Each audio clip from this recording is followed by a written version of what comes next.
അവനൊരു മണ്ടനാണ്. ഞങ്ങളുടെ ചേട്ടനും ഒരു മണ്ടനാണ്. ഈ കൂട്ടത്തിൽ ആകെ ഏറ്റവും പാവവും ബോധമുള്ളതും ഞാൻ മാത്രമാണ്. പട്ടേ ആട്ടെ, കുട്ടിയുടെ ഇൻസ്റ്റാഗ്രാം ഐ ഡി എന്താ?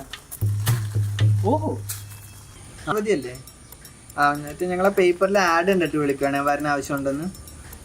ചേട്ടനാണ്. അല്ല, കസിൻ ചേട്ടനാ. പാർവതി എന്ത് ചെയ്യുന്നത്? എടി ടീച്ചറാ. ഏതാ സബ്ജക്റ്റ്? ഓ, കണക്കാണ്. സോറി കേട്ടോ, വല്ല മലയാളം ഇംഗ്ലീഷൊക്കെ ആണെങ്കിൽ നോക്കായിരുന്നു. ഓക്കെ. എടി ബുക്കു, നമ്മുടെ ശശികല മാമിയുടെ മോളില്ലേ, അവളെ നോക്കിയാലോ? അവളൊന്നും ശരിയാവുന്നില്ല. എന്ത്? ഇനി ആൾക്ക് ഭയങ്കര ജാടയാടി, നമ്മുടെ കൂട്ടത്തിലൊന്നും കൂട്ടാൻ പറ്റില്ല. ആണല്ലേ? എന്നാ വേണ്ട. എടി, നിന്റെ വീടിന്റെ അപ്പുറത്ത് ഗീതാന്റിയുടെ മോളില്ലേ, അവള് ശരിയാക്കിയല്ലോ. അവളൊന്നും ശരിയാവത്തില്ല.